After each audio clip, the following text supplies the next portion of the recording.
रंग कमाने के लिए नहीं आया, पॉलिटिक्स में आया, राजनीति में आया, पद लेने के लिए नहीं आया, राजनीति में आया, अपना संपत्ति बनाने के लिए नहीं आया, राजनीति में आया तिप्रासा को ग्रेटर तिप्रा लैंड देने के लिए आया।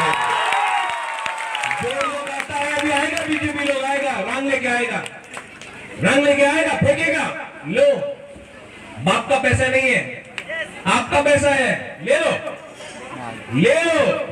लेकिन ये अनारस है ना, देखो देखो देखो अनारस है, कहाँ है ना, निकालो निकालो।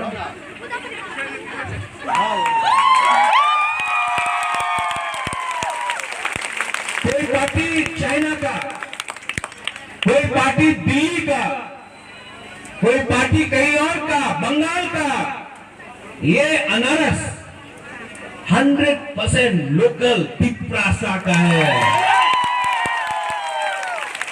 आप लोग वोट करेंगे कि नहीं?